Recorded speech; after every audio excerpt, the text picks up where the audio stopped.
TIFU by talking to Neil Patrick Harris. My kids are off school for the holidays, so I took them to the local trampoline park today. When we got there, I looked around and noticed a familiar face. I look a little closer and I realize it's Neil Patrick Harris there with one of his kids. We live near Los Angeles, so it's not uncommon to spot a celeb.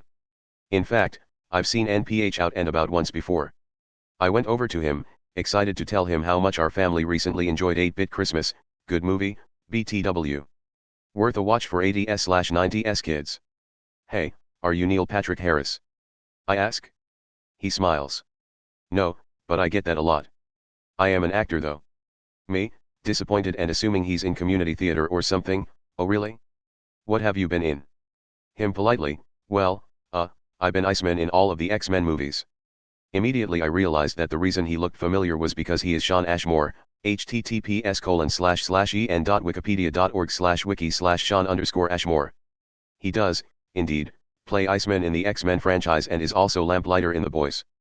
So I pretty much made an ass of myself. To his credit, he was extremely cool about it. Seemed like a genuinely nice guy.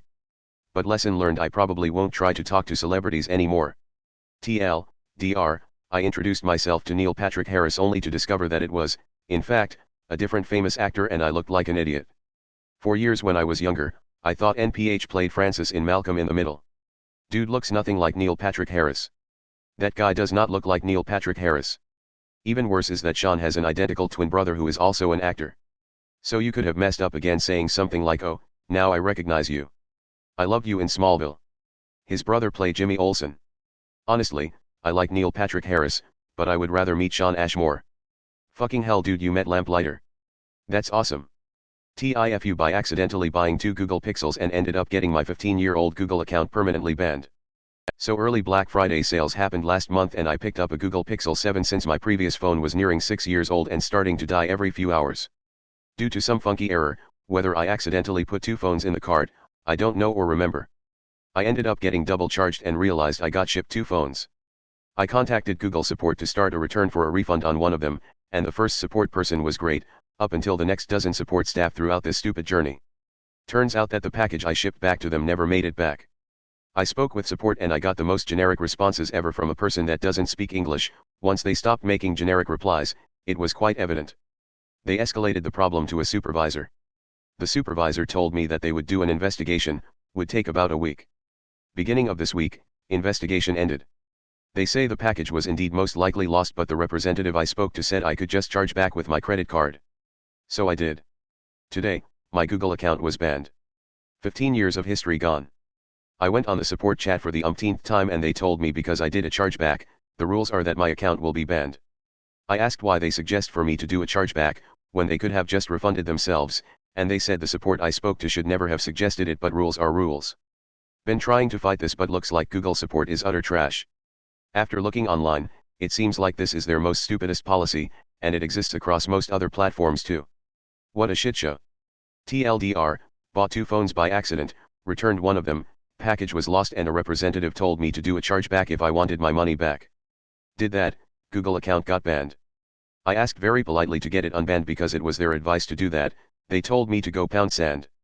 Tracking numbers are pretty important. Chargebacks are pretty end of solution. Had a friend charge back a game. They closed his 10-year account along with every game he purchased. This enrages me to the core. Miscommunication like this is way too common. I've had many similar situations where support teams are way off base and you get punished for it. Best of luck to you op. This is one of those situations where you got fucked up. The thought of losing any account with money tied to it is nauseating. Ironically, the larger a corporation gets, the less responsibility they have. A chargeback to any company will burn all bridges with them and they will likely blacklist you. The representative screwed up by telling you to do that. Had the same thing happen with PlayStation. I bought a game on PS5 and it didn't work. I called customer support who said to do a chargeback. Did this. PS banned my account and basically bricked my PS5 until I paid for the unusable game. Then my bank hit me for $70 charge as well after paying for the game again. So I was out either $170 or the PS5. Called customer support about being told to charge back and no one gave a shit. Reach out to a lawyer and ask them to draw you up a letter that you will threaten legal action. Call Google support back and request a supervisor again and see what you can do. TIFU using sign language to make my deaf partner's parents love me. A few days ago my GF and I got caught being intimate. Her mom heard us in the bedroom and banged on the door. My GF heard nothing because she is deaf. I did my best to communicate what was happening, but I was in a compromising position at the time. By the time my GF and I were on the same page, the damage was done. Her mom heard it all. Yesterday my GF sent me a message to inform me that her parents wanted to have a discussion with the two of us regarding recent events. I agreed to meet with them at their house towards the end of the day. This is what I expected to happen. 1. Uncomfortable conversation with the parents about my shenanigans with their daughter. 2. Awkward apology from me. 3. Parents accepting my apology and encouraging my GF and I to practice safe sex, even though no sex at all would probably be their preference. 4. I use what I've learned in sign language to tell the parents how much I love their daughter and hopefully make them like me more. 5. Wholesome-ish ending. So, 1 to 3 kind of happened as expected, but I managed to fuck up 4 and 5. This is what happened. I've been learning sign language on an on and off basis for months now. I'm nowhere near good enough, but my GF and I thought it might disarm her parents if I made a small gesture in sign language to show how much I cared about her.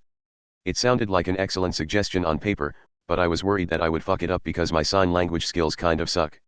My GF encouraged me to learn something simple. Like an I love you or whatever. I thought maybe an I love your daughter to the parents would be better. However, due to the stress of her parents confronting us and the pressure to avoid saying the wrong things, including the sign language part, I became overwhelmed and miscommunicated the sign for daughter and signed I love your whore. I knew the sign had something to do with touching the side of the cheek or chin, so I did what I thought made sense instead of aborting the mission when I forgot the fucking sign. Instant regret. My GF buried her face in her hands. I could tell she was laughing. Her parents didn't have the same reaction. The two of them looked at me like I was the poop demon in Dogma. I had no idea it was an inappropriate sign when it happened, but it was obvious I did something wrong. It was the complete opposite of a wholesome ending. My GF video called me afterwards to show me the difference between daughter and whore in sign language and to tell me I should probably avoid her parents for the time being because I'm not their favorite person at the moment. Guess I'm never gonna make a good impression now. TLDR, I wanted to show my deaf GF's parents how much I appreciated their daughter by using sign language to say I love your daughter, but I accidentally signed I love your whore instead. Reminds me the TIFU of the person learning the sign language because his father-in-law or something is deaf, just to see his mother and him signing to tell the other they are horny at the dinner table. I'm wondering why they're taking this so seriously when you clearly aren't fluent in sign language yet. I hope they can laugh over this someday. Thanks for the update. I remember reading your earlier post. I think the real TIFU goes to the person who invented ASL. What asshole makes daughter and whore easy to mix up? You might need your own sub soon, lol. From my very limited knowledge of ASL, this is an easy mistake to make.